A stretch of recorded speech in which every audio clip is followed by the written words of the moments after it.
शिर्डी येथे येत्या 12 ते 16 ऑक्टोबर दरम्यान होणारी शिवमहापुराण कथा ही देशातील सर्वात मोठी व भव्यदिव्य ठरणार असल्याचा विश्वास माजी खासदार डॉक्टर सुजय विखे पाटील यांनी व्यक्त केला आहे. या कथेचे आयोजन जनसेवा फाउंडेशनच्या वतीने करण्यात आले असून उत्तर प्रदेशातील प्रसिद्ध प्रवचनकार प्रदीप मिश्रा महाराज हे 5 दिवस भक्तांना आध्यात्मिक प्रवचनांनी मार्गदर्शन करणार आहेत. या कथेचे ठिकाण शिर्डी येथील अस्तगाव माथा परिसरात असणार असून त्यासाठी जय्यत तयारी सुरू आहे. मंडप उभारणीचं काम युद्धपातळीवर सुरू असून भाविकांसाठी बसण्याची सोय, पिण्याच्या पाण्याची सुविधा, पार्किंग आणि इतर सोयीसुविधा जनसेवा फाउंडेशनच्या माध्यमातून करण्यात येत आहेत. या कथेचे विशेष आकर्षण म्हणजे 12 ज्योतिर्लिंग आणि 4 धाम दर्शनाचा देखावा, जो अत्यंत भव्य आणि दिव्य स्वरूपात साकारण्यात येणार आहे. देशभरातील विविध प्रांतांमधून येणाऱ्या भक्तांसाठी हा एक अनोखा आध्यात्मिक अनुभव ठरणार असल्याचे डॉक्टर विखे पाटील यांनी सांगितले. 11 ऑक्टोबर रोजी प्रदीप मिश्रा महाराजांचे शिर्डीत आगमन होणार असून शिर्डी आणि राहता शहरात त्यांच्या स्वागतासाठी भव्य मिरवणूक काढण्यात येईल. त्यानंतर ते लोणी येथील डॉक्टर विखे पाटील यांच्या निवासस्थानी मुक्कामी राहणार असून 12 ते 16 ऑक्टोबर दरम्यान दररोज दुपारी 1 ते 4 या वेळेत कथा होणार आहे.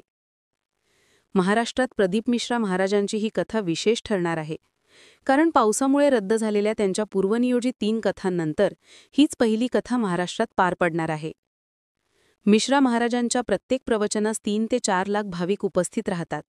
त्यामुळे यावेळी शिर्डीत लाखो भाविकांचा जनसागर उसळण्याची शक्यता आहे. डॉक्टर सुजय विखे पाटील म्हणाले, शिर्डी येथील अस्तगाव माथा ही कथा ही केवळ धार्मिक सोहळा नसून अध्यात्म आणि एकतेचा उत्सव ठरणार आहे. भक्तांसाठी हे एक अविस्मरणीय आध्यात्मिक पर्व असेल. देशातील सर्वात मोठी शिवमहापुराण कथा म्हणून याची नोंद होईल असा मला पूर्ण विश्वास आहे. या शिवमहापुराण कथेच्या माध्यमातून शिर्डी व अहिल्यानगर जिल्हा पुन्हा एकदा भक्ती, श्रद्धा आणि आध्यात्मिकतेने उजळून निघणार आहे.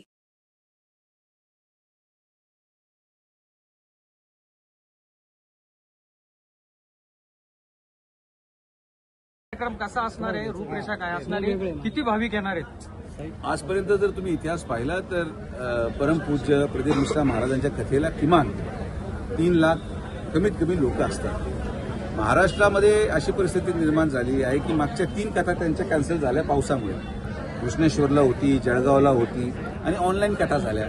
त्यामुळं ही पहिली कथा आहे जी अनेक महिन्यांनंतर, वैजापूरनंतर माझ्या मते प्रथमच महाराष्ट्रात होते. वैजापूरच्या कथेला जवळपास आता 4 महिने 5 महिने उलटलेले आहेत आणि जेवढे भक्त आहेत त्यांना ही संधी मिळणार आहे. अहिल्यानगरमध्ये पहिल्यांदा ही कथा होते, तर जय्यत तयारी आमची सुरू आहे. पावसाने आम्हाला प्रचंड त्रास दिला, पण आम्ही सगळ्या संकटातून बाहेर जाऊन माननीय गृहमंत्र्यांचा कार्यक्रम पार पाडला आणि हा कार्यक्रम देखील यशस्वी पद्धतीने पार पाडू. 11 तारखेला माननीय प्रदीप मिश्राजींचं आगमन होत आहे. शिर्डी आणि राहता अशा दोन्ही ठिकाणी त्यांच्या मिरवणुका काढल्या जाणार आहेत. 11 तारखेला रात्रीला ते लोणीला आमच्याच निवासस्थानी मुक्कामाला आहेत आणि 11 ते 15 तारखेपर्यंत आमच्याच निवासस्थानाला असणार. कथेची वेळ ही 1 ते 4 रोज ठरलेली आहे. तर 1 ते 4 या कथेच्या नियोजनामध्ये आमचं सर्व, आज मी ग्राउंडवर होतो, एक मोठा देखावा आपण उभा केलेला आहे. ही संक्षिप्तपणे सांगायचं झालं तर ही या भारतातली सर्वात मोठी शिवपुराण कथा होईल. हा शब्द मी सर्व शिवभक्तांना, सर्व शंकरांच्या भक्ताला, महाकालांच्या भक्ताला देतो. किती दिवस चालणार आहे आणि काय विशेष काय असणार आहे दादा? महामार्गावर ही कथा आहे, त्यामुळे वाहतुकीचा मोठा प्रश्न निर्माण होणार आहे. काय तुम्ही सूचना करू शकता? नाही, आम्ही पहिला मुद्दा तर 5 दिवसीय कथा आहे, त्यामुळे 5 दिवस ही कथा चालणार.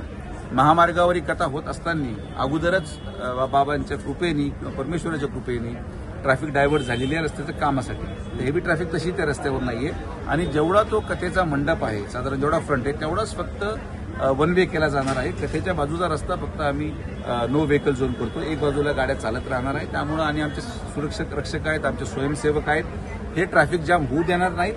आम्ही आजपर्यंत कधीही कुठल्याही कार्यक्रमामध्ये अपयशी झालेलो नाही आणि यामध्ये पण होणार नाही. दादा, पंडित मिश्रा म्हटले की लाखो भाविक येतात, त्यात शिर्डी साईबाबा आहेत, त्यामुळं जिल्ह्यापासून राज्यातला देखील राज्यातनं भाविक येणार. कशी व्यवस्था त्यांची आता तुमच्याकडनं करण्यात आली होती? हे पहा, सगळं परमेश्वर करून घेतो. आपल्या मनामध्ये प्रामाणिकता आहे आणि आपण अनेक वर्षांनंतर, प्रतीक्षेनंतर ही तारीख आम्हाला मिळाली. धार्मिक कार्यक्रम असल्यामुळे फार जास्त करावं लागत नाही. देव आपोआप ते तुमच्याकडून करून घेतो आणि आपोआप घडत जातं.